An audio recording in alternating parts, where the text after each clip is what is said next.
The cowboy rode 3 days through a killing storm for a bride he had never even met, and what he found in the mountains made him forget the cold entirely. Snow slammed against the horse's face as Wade Sullivan dragged himself up the frozen ridge, one hand gripping the reins, the other wrapped around a silver necklace half buried in ice. Somewhere ahead, through the screaming wind, a woman cried out once. Then silence swallowed everything again. His gloves were stiff with frost, his horse trembling beneath him, but he kept riding deeper into the whiteout anyway. Comment below where you're watching from, and stay with me for this unforgettable story. The first hard snow came early that year. By the second week of November, Bitterroot Valley had turned white from fence post to riverbank, and the wind coming down from the mountains sounded like something alive moving through the pines. Wade Sullivan stood beside the corral gate with a hammer tucked through his belt and watched frost gather on the horses' backs. Dawn had barely broken. Smoke rose slow from the chimney of his ranch house, thin and gray against the pale sky. Everything around him felt tired. The barn leaned a little farther west every winter. One shutter on the house never closed right anymore. Half the north fence still carried repairs from spring flooding. Even the coffee tasted old these days. 41 years old and living alone, long enough to forget what another voice sounded like at supper. He drove another nail into the gate. The hammer strikes echoed across the frozen pasture. 3 years earlier, his younger brother Caleb had disappeared in a snowstorm hauling freight through Lost Horse Pass. They found the wagon in April after the thaw. Never found Caleb. After that, the ranch got quieter. Wade stopped going into town unless he had to, stopped sitting in church socials, stopped answering questions from women who looked at him with pity instead of interest. Then one night in September, while oil lamps flickered low across the kitchen table, he opened a newspaper from Helena and stared too long at a tiny advertisement section near the back. Mail order introductions. He almost laughed at himself.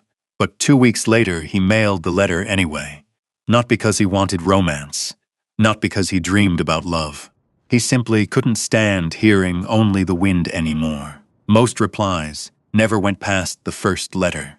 Some women stopped writing after hearing where he lived. Others asked how much money he made before asking his age.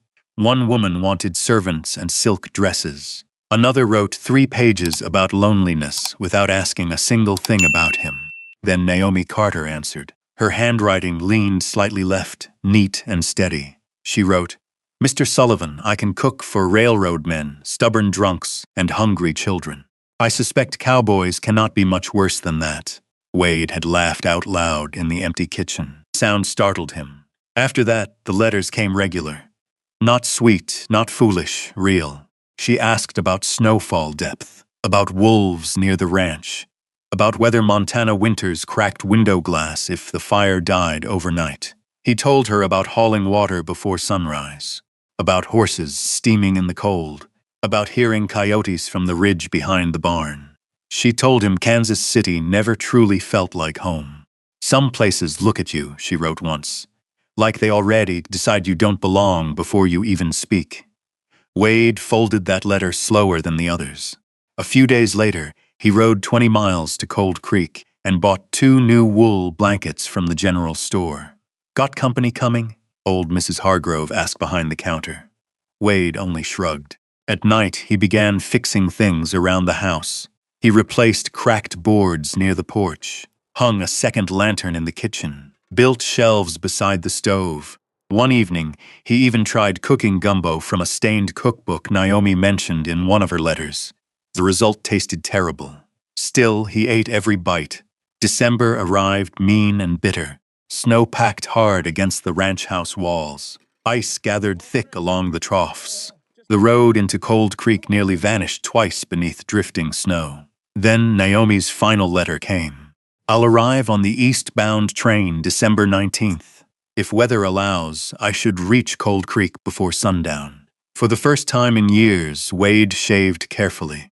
The morning she was due to arrive, he wore his clean brown coat and rode into town before daylight. Frost coated his beard white by the time the train whistle echoed through the valley. Cold Creek Station stood crooked beside the tracks, windows glowing gold against the storm gray afternoon. Steam rolled over the platform as townsfolk gathered near the depot. Wade stayed near the edge, quiet, watching. The train arrived, screaming against the rails. Metal groaned. Steam exploded upward. Passengers stepped down one by one into the cold. An older couple, a traveling salesman, two miners arguing over baggage, a mother carrying a sleeping boy. Wade waited. More passengers came, then fewer, then none. His eyes kept searching faces anyway. The conductor shouted final calls. Workers unloaded trunks into the snow. Still no Naomi. The wind picked up hard across the platform. One suitcase remained beside the baggage cart. Dark leather with a blue ribbon tied around the handle. No owner came for it. Wade walked closer slowly. The station master glanced toward him with an expression Wade didn't like. You Sullivan? The man asked quietly. Wade nodded once. The station master removed his gloves and unfolded a passenger manifest already smudged from melted snow. There was a Naomi Carter listed out of Omaha, he said. But he hesitated. Wade's jaw tightened. But what? The station master turned the paper around. Beside Naomi Carter's name sat a red ink stamp, transferred before storm. Wade stared at the words while steam drifted through the depot and snow hissed against the windows. Transferred where? He asked. The station master shook his head slowly. No record says. Outside, the train whistle blew again, and somewhere far beyond the mountains, the storm kept moving west. Wade stayed on the depot platform long after the train disappeared. Snow swept across the tracks in thin white ribbons. Men hauled freight carts toward storage sheds, while the last passengers hurried into the warmth of town. The blue ribbon tied to Naomi's suitcase fluttered in the wind beside the baggage crate. No one touched it. Wade finally picked it up himself. The leather felt cold enough to burn his fingers. Inside the station office, the potbelly stove clicked and hissed. The station master adjusted his spectacles and searched through papers again, though both men already knew there would be nothing new there. Could've switched lines in Omaha, the man muttered. Storm scrambled half the schedules east of Butte. Wade looked down at the red stamp again. Transferred before storm, not canceled, not missing. Transferred. That word stayed with him all night. By morning, Cold Creek had already turned the story into gossip. At McGready's saloon, boots scraped across sawdust floors, while men crowded around hot coffee and whiskey glasses. She probably came to her senses. One ranch hand laughed near the stove. Woman sees Montana in December. She heads right back east. Another man smirked into his cup. Could be she found herself a warmer offer. A few chuckles rolled through the room. Wade sat alone near the back wall, hat low over his eyes. He never touched the whiskey in front of him. Then old Ben Riker spoke from beside the card table. Heard she was colored. The room quieted some after that. Ben shrugged. Can't imagine this territory being easy for a woman alone. Nobody answered. Wade stood slowly, left coins beside the untouched drink, and walked out without a word. The wind outside carried the smell of snow and horse sweat. By dusk he was back at the ranch, saddling his bay gelding beneath lantern light. He packed blankets, jerky, coffee grounds, a rifle scabbard, and the folded passenger manifest from the depot. He stared once at the warm glow inside the cabin window. Then he mounted up. The next morning he headed south along the freight trail leading toward Lost Horse Pass. Snow buried most of the road markers already. Pine branches sagged heavy with ice. Twice he had to dismount just to clear fallen limbs from the path. Near noon on the second day, he found the overturned mail coach. One wheel stuck straight upward from a snowbank beside the ravine. Canvas flapped loose in the wind. Crates and torn luggage lay scattered down the slope below. A wounded mail driver sat wrapped in blankets beneath a rock ledge nearby, drinking weak coffee from a tin cup. The man's face looked gray from cold and exhaustion. Coach flipped 3 nights ago, he rasped. Whiteout came fast. Horses panicked near the ridge. What happened to the passengers? Wade asked. Some stayed with the wreck. Some wandered looking for shelter. The driver coughed into his sleeve. Couldn't keep track once the snow started swallowing everything. Wade showed him Naomi's name from the manifest. The driver studied it a moment. Think I remember her. He nodded slowly. Quiet woman, dark green coat. Kept helping an old lady after the crash. He paused. Didn't seem like someone who scares easy. That night, Wade searched the woods around the wreck by lantern light. The cold dug deep into his bones. Near a frozen creek bed, his horse suddenly stopped moving. Wade lowered the lantern. There, half buried beneath drifting snow, lay a handkerchief stitched with a single letter, N. He crouched slowly and brushed frost from the cloth with his glove. The stitching matched the one Naomi once described in a letter from Kansas City. She had embroidered it herself during slow nights at the Railroad Hotel kitchen. Wade folded the cloth carefully into his coat pocket. The next afternoon, he found an abandoned hunter's shack hidden among thick pine trees. Inside, ashes still rested warm beneath the stove grate. Someone had been there recently. A cracked porcelain cup sat beside the wall. Half a loaf of stale bread remained wrapped in cloth. Near the fire pit, Wade discovered a burned scrap of paper trapped beneath a boot heel. Most of the words had blackened away. Only one line survived. I kept walking west. The handwriting looked hurried, uneven. Cold wind moaned through gaps in the cabin walls. Behind him, the floorboards creaked. Wade turned sharply toward the doorway. An older man stood there beneath a fur-lined coat, snow gathered thick in his beard. A long trapping rifle rested across one shoulder. "You tracking someone," the stranger said quietly. "Or burying yourself?" Wade kept one hand near his revolver. "Depends who's asking." The old man stepped inside slowly. "Name's Ezekiel Boone." He glanced once at the burned paper in Wade's hand, then toward the dark woods outside. "If that woman's still alive," Ezekiel said, "she ain't just hiding from winter." 3 days later, they reached an abandoned rest station near the upper ridge. The barn doors hung crooked from broken hinges. Snow drifted knee-deep through the yard. Wade entered first. The smell hit him immediately. Old smoke, wet wood, and something metallic underneath it. A dark stain spread across one wall near the feed room. Blood, not fresh, but not old either. Outside in the snow, Wade lowered himself near a cluster of tracks hardened by ice. Large boot prints, 3 men at least, and beside them, a long drag mark cutting through the snow toward the tree line. The wind rose harder around the station. Neither man spoke for several seconds. Then Wade noticed something half buried beside the collapsed hitching rail. He reached down slowly. A silver necklace rested frozen beneath the snow, broken clean at the clasp. The small blue stone attached to it caught weak winter light between his fingers. Wade recognized it immediately.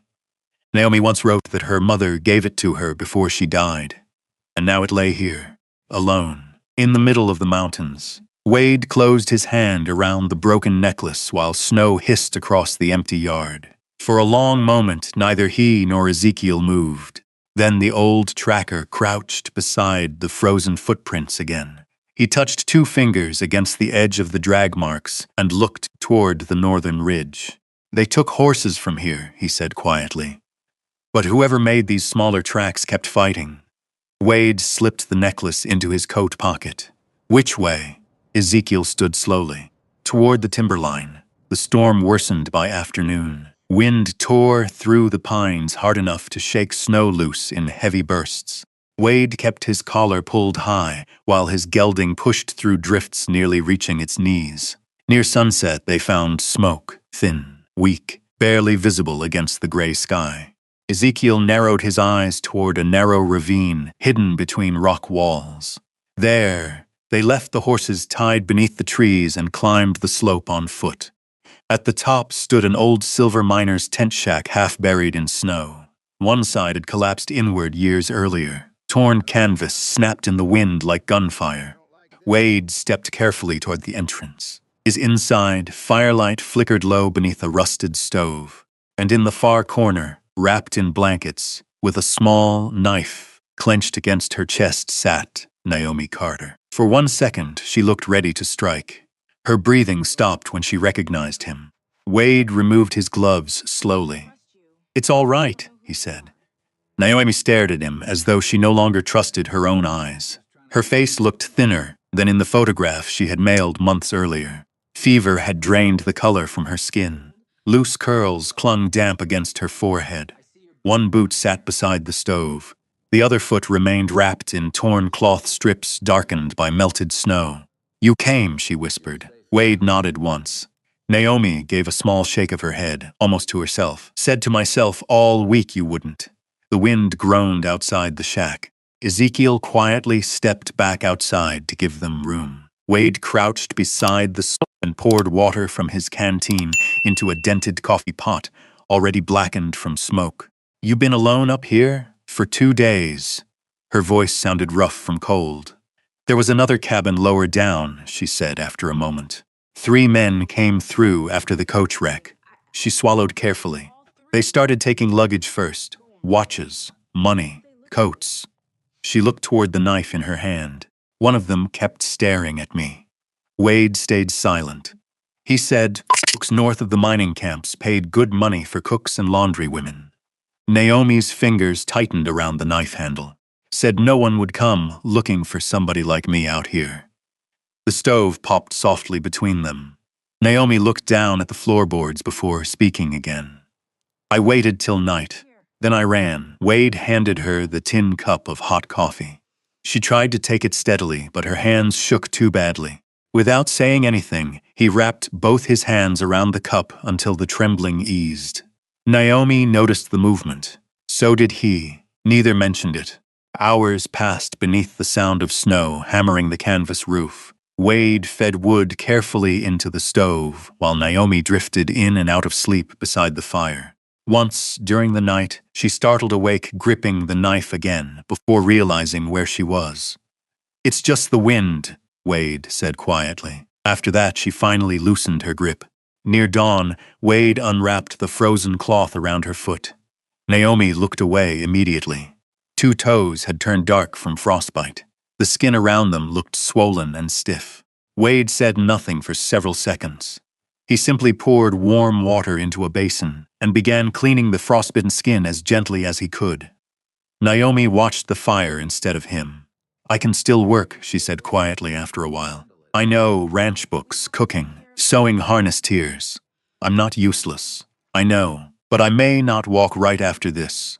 Wade kept drying her foot with a clean cloth. Naomi forced out a weak laugh that carried no humor at all. "A crippled wife wasn't part of your advertisement." At that, Wade finally looked up. The firelight moved softly across his face. "No," he said, "but neither was crossing half a mountain alone in winter." Naomi blinked hard and looked away before he could see too much in her eyes. Later that morning, Wade helped her into her boots again. She tried standing once. Pain shot through her legs so fast she nearly collapsed. Before she could protest, Wade knelt silently in the snow and tightened the straps on her boots himself. The gesture left her speechless. No man had ever treated her injuries like something worth tending carefully. Outside, the storm had finally begun to thin. Sunlight broke weakly through the clouds over the Idaho Ridge. Ezekiel saddled the horses while Wade packed the remaining supplies. They had barely started down the mountain trail when Ezekiel suddenly raised one hand. All 3 horses stopped. Far below, near the narrow pass leading toward Cold Creek, 3 riders waited beside the trees. Even from that distance, Wade saw one of the men wearing a long buffalo hide coat. Naomi's breathing caught beside him. Her fingers slowly tightened around the saddle horn. "That's him," she whispered. The wind swept hard across the pass, carrying loose snow through the pine trees below. Wade studied the 3 riders without blinking. They had not seen him yet. One man leaned against his horse beside the trail marker. Another smoked near the rocks. The tallest wore a buffalo hide coat darkened with melted snow. Naomi's breathing had gone shallow. Wade noticed her trying not to tremble. "We'll take the North Ridge," Ezekiel muttered quietly. "Longer ride, but they won't spot us through timber." Wade nodded once. The detour added nearly 6 hours through rough country. By the time Cold Creek finally appeared below them, Evening lamps already glowed behind frosted windows across town. Naomi sat stiff in the saddle from pain and exhaustion. When Wade reached to steady her near the ranch gate, she hesitated only a second before accepting his hand. The Sullivan Ranch looked different than she imagined from the letters. Smaller, quieter. Snow rested along the fence rails and barn roof in thick white layers. A lantern burned beside the porch steps. Smoke curled steadily from the chimney into the dark Montana sky. For a moment, Naomi simply stared at it. A real home, not a boarding room. Not a hotel kitchen corner, not a borrowed cot beside strangers. Wade opened the front door, slowly. Warmth rolled out immediately with the smell of cedar smoke and coffee grounds. Naomi stepped inside carefully, leaning against the wall as she removed her coat. Her eyes moved across the room. Fresh curtains hung beside the windows. New wool blankets rested folded near the stove, and on the kitchen shelf sat a worn cookbook opened flat beneath a stone paperweight. Gumbo, Naomi looked at it silently. I burned the first 2 attempts, Wade admitted while hanging his coat. Third wanton wasn't much better. The corner of her mouth moved for the first time since the mountains. Not quite a smile, but close.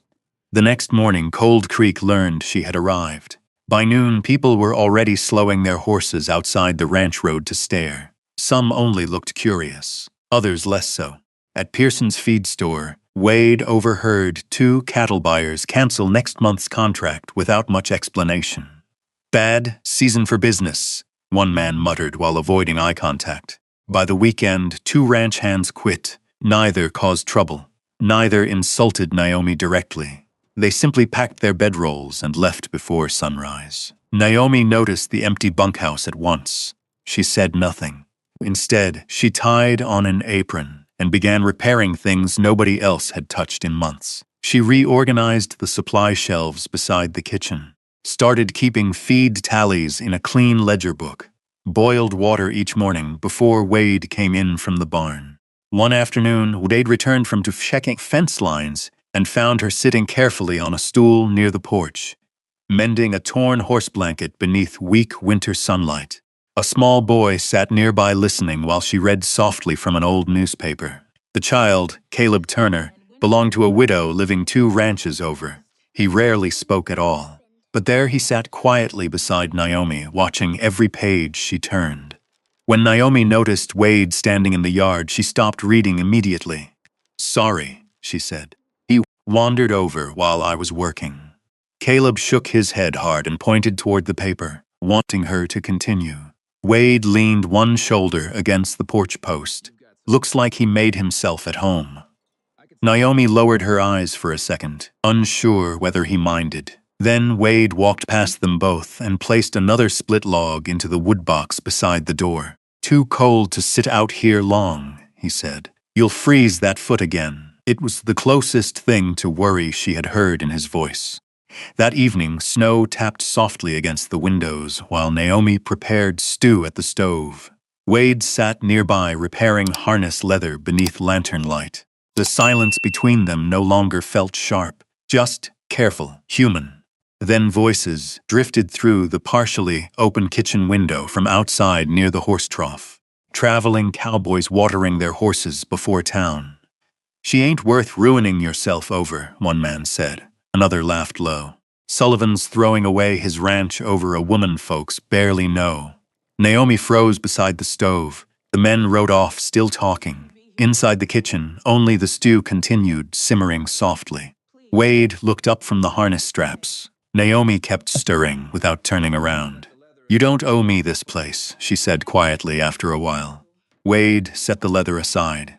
"That's not what this is." But Naomi only nodded faintly, as if she had already made peace with something painful. That night, long after Wade had gone to bed, she sat alone at the kitchen table beneath the lantern. The untouched wedding ring rested beside her hand. Outside, wind moved through the corrals. Inside, Naomi stared at the warm cabin around her like someone memorizing a thing she could not keep. Before dawn, she packed quietly. One dress, the blue scarf, her mother's repaired necklace. She left the ring on the table beside a folded note. Then she slipped out into the pale gray morning, carrying her bag and walking cane. Hours later, Wade came in from the barn with snow on his shoulders. The cabin felt wrong immediately. Too still. His eyes landed on the empty chair beside the stove. Then the note. He read it once. Then again. You saved my life. Don't let me ruin yours too. Wade stood motionless for several seconds. Outside, thunder rolled faintly beyond the mountains. Another storm coming. He folded the note carefully and slid it into his coat pocket. Then he walked straight toward the barn. By the time the first hard snow began falling again, Wade Sullivan was already riding south into the storm. The wind hit hard the moment he cleared the ranch gate. Snow whipped across the open fields so thick it nearly erased the fence posts ahead of him. His horse pushed forward anyway, breath steaming heavy into the freezing dark. Wade rode with Naomi's note folded inside his coat pocket. Every few miles he checked wagon tracks, disappearing beneath fresh snow along the Bitterroot Road. She could not travel fast with her injured foot. That was the only thought keeping him steady. Near midnight he reached a supply crossing beside the railroad line south of Cold Creek. A freight wagon sat stranded near the ditch while two men fought to free one frozen wheel. "Seen a woman traveling alone?" Wade shouted over the storm. One of the men pointed farther south. "Freight convoy, headed toward Deer Lodge before the pass closed," he yelled back. "But they won't make the canyon in this weather." Wade turned immediately. By dawn, the storm had become dangerous. Snow fell sideways now. Tree branches cracked somewhere in the hills. Twice Wade nearly lost the trail entirely where drifting snow swallowed the road markers. Then riders appeared behind him. 3 of them. Vernon Pike rode at the front beneath a long oilskin coat, snow-packed white along the brim of his hat. "Hell of a morning to die chasing a woman," Vernon called out. Wade slowed his horse but did not answer. Vernon smiled thinly. "You owe half this valley money. Banks won't wait till spring." He pulled folded papers from inside his coat. "Sign the ranch over now and you walk away clean." Snow rattled across the leather saddle horns between them. Wade looked once at the papers, then at Vernon. "I'm busy." The smile disappeared from Vernon's face. One of his riders moved closer, blocking the narrow trail. "You don't understand," Vernon said quietly. "This storm closes by noon. You keep riding, you lose the ranch anyway." For the first time in years, something sharp crossed Wade Sullivan's face. Not fear, not grief, anger. He spurred his horse forward suddenly. The startled rider lost balance as Wade's shoulder slammed into him hard enough to knock him sideways into the snowbank. Horses bucked violently in the storm. Vernon cursed and grabbed for Wade's reins, but Wade swung free and drove his elbow into the man's chest before tearing loose down the trail. Behind him came shouting, but the storm swallowed most of it. By late afternoon, Wade finally spotted the freight convoy. 3 wagons stood trapped near the canyon ridge beside the railroad cut. Men struggled to secure tarps against the wind while frightened horses stamped through deep snow. Wade searched every face, then saw her. Naomi sat alone beneath the overhang of an abandoned storage shed near the tracks, wrapped in blankets with her cane resting beside her knees. For several seconds, he simply stood there in the blowing snow. Naomi looked up slowly. The moment she recognized him, something fragile crossed her face. Not surprise, something closer to heartbreak. "You shouldn't have come," she said softly once he stepped inside the shed. Snow hissed through cracks in the wooden walls behind them. Wade removed his gloves slowly, hands red from cold. "You left before sunrise." Naomi lowered her eyes. "I was trying to make it easier." "For who?" She didn't answer immediately. Outside, wind slammed hard against the loose rail door. Naomi stared down at her hands. "I heard what people were saying," she whispered. "Your workers leaving, contracts disappearing, folks staring every time I walked through town." Her fingers tightened around the blanket edge. "You already lost enough in your life without adding me to it." Wade stood quietly for a long moment. Then he reached into his coat pocket. Naomi's breath caught when she saw the wedding ring resting in his palm. "If you want to leave Montana," Wade said, his voice calm beneath the storm outside, "I'll take you myself." Naomi looked up at him finally. But don't leave because somebody else decided you don't belong. The wind rattled the walls again. Somewhere farther down the tracks, a train whistle echoed low through the blizzard. Naomi blinked hard, trying to steady herself. All winter she had held herself together through fear, hunger, pain, cold nights, cruel stares, and long roads. But this man standing in front of her with snow melting off his coat broke something open inside her. Tears slipped quietly down her face for the first time since Kansas City. Wade stepped closer carefully, as though afraid sudden movement might scare her away again. Naomi laughed softly through the tears and shook her head. You rode through another storm for me. Looks that way. A small sound escaped her then, half laugh, half cry, and slowly, with trembling fingers, she took the ring from his hand. Winter finally loosened its grip weeks later. The snow along Bitterroot Valley began melting into dark rivers beneath the fences. Mud returned to the ranch roads. Horses kicked open patches of dead yellow grass beneath the thaw. Word spread quietly after Ezekiel Boone testified against Vernon Pike for sabotaging freight routes and intimidating smaller ranchers. The land dispute ended before summer. Wade kept the ranch. It never became wealthy. But little by little, things changed. One ranch hand returned first, then another. Caleb Turner still visited the porch every week to hear Naomi read aloud while Wade repaired tack nearby. People in Cold Creek stopped staring so much after a while. Life settled into ordinary rhythms. Coffee before sunrise, lantern light after supper, boots drying beside the stove. Simple things, good things. 1 year later, snow fell again over Bitterroot Valley. Naomi stepped carefully across the porch, using a polished hickory cane. Wade carved himself during spring rains. In the yard below, Wade worked on a new horse shelter, while smoke rose steady from the chimney behind them. A little orphan girl they had taken in from a church home near Helena ran laughing through the snowbanks, wearing a red wool scarf wrapped twice around her neck. Naomi stopped when she recognized it. The scarf she lost during the storm in the mountains. The child waved happily from the gate. Wade looked up from the hammer in his hand.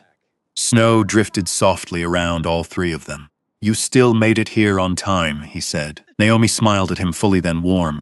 Certain. Home at last. Far across the valley, church bells echoed through the falling snow. And maybe that's the part that stays with you after the story ends. Not the storm, not the fear, not even the long ride through the mountains. Maybe it's the quiet things.